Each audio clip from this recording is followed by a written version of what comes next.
நம்ம இந்த ஷார்ட்ஸில் previous year SI important question நம்ம பார்க்க போகிறோம். ப்ரீவியஸ் இயர் கொஷின்லேருந்து உங்களுக்கு வந்து ரிப்பீடாக வந்து ஆப்ஷன் கூட மாற்றாமல் வந்து ஒரு 2 to 3 கொஷின் வந்து வருஷம் வந்து கேட்டுருக்காங்க. ஃபர்ஸ்ட் ஒன், ஐரோப்பாவிலிருந்து இந்தியாவிற்கு நேரடி கடல் வழியை கண்டுபிடித்தவர் யார்? Answer option D, Vasco da Gama. Vasco da Gama வந்து எந்த ஆண்டு வந்து வந்திருப்பாங்க அப்படின்னு கேட்டாங்கன்னா 1498 வந்திருப்பாங்க.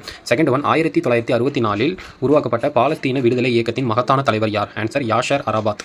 தேர்ட் ஒன், 1893 ஆதி திராவிட மகாஜன சபை என்னும் அமைப்பை உருவாக்கியவர் யார்? Answer option A, Rettamalai Srinivasan. அதுவே வந்து 1891 திராவிட மகாஜன சபை வந்து யாரால் உருவாக்கப்பட்டிருக்கும் அப்படின்னு கேட்பாங்க. அயோத்திதாசர் பண்டிதர். கன்ஃபியூஸ் ஆகக்கூடாது.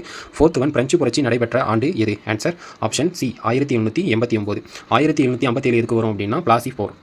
ஒன், குறுகிய நில எல்லையை இந்தியா எந்த நாட்டுடன் பகிர்ந்து கொள்கிறது? Answer option C, Afghanistan. அதுவே வந்து இந்தியா எந்த நாட்டோட அதிகம் வந்து எல்லையை வந்து பகிர்ந்து கொள்ளுது அப்படின்னு கேட்டாங்கன்னா வங்காளதேசம். சிக்ஸ்த் ஒன், தேசிய சணல் வாரியத்தின் தலைமையிடம் எங்கு அமைந்துள்ளது? Answer option A, Kolkata. Seventh one, குடைராட்டினத்தில் சுற்றும் பொழுது நீங்கள் வெளிநோக்கிய திசையில் இழுவிசையை உணர்கிறீர்கள். இவ்விசைக்கான காரணம் எது அப்படின்னு கேட்டிருக்காங்க. இந்த கொஸ்டினுக்கு ஆன்சர் தெரிஞ்சா கமெண்ட்ஸ்ல கமெண்ட் பண்ணுங்க.